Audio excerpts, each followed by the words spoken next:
Before I start my argument, I would like to take this opportunity to thank a journalist from Germany who did not stop, who did not cave, and who was not afraid to seek the truth.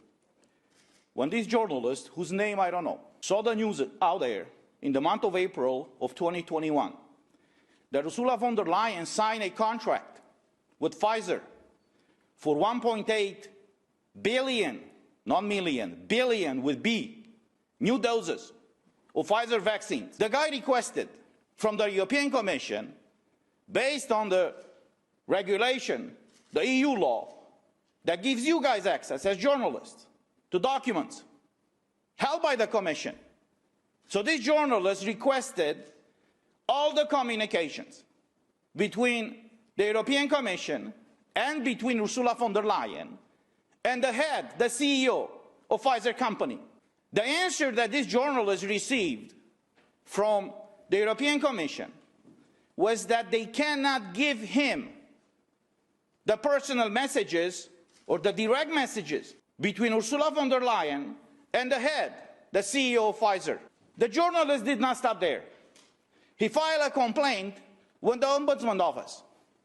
In the month of September of last year, it was publicly announced by the Ombudsman office that they are starting an investigation.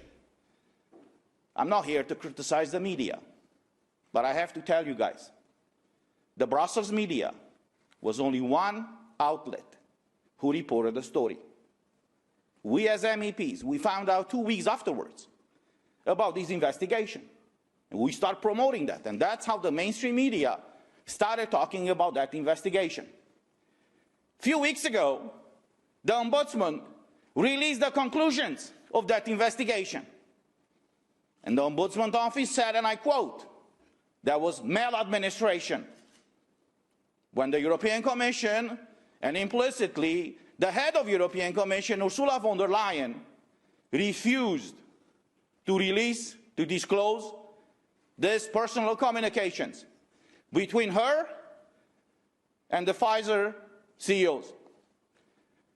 So my question to all of you, not only of you as journalists, but people who are watching us and who will be watching us, is this the kind of Europe that we want?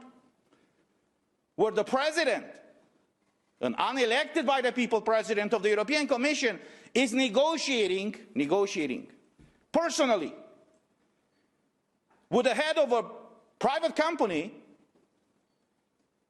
that will affect our basic fundamental rights, as all of my colleagues already said.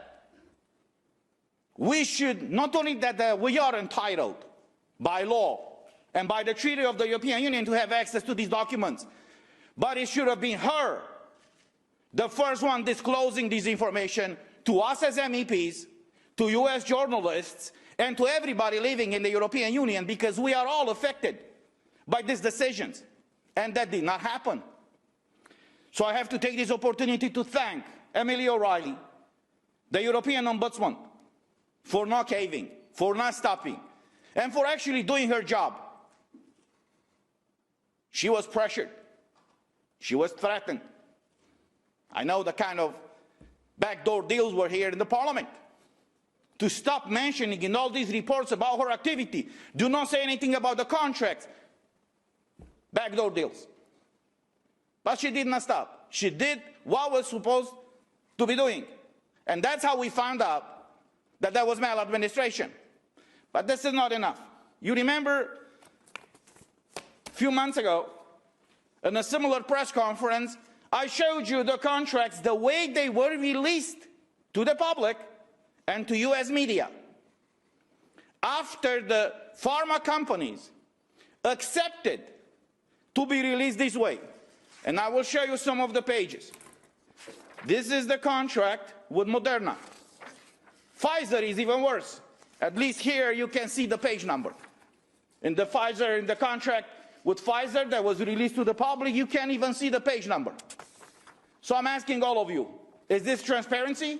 Do US journalists or US people feel safe when the head of the European Commission is negotiating personally with the CEO of a private company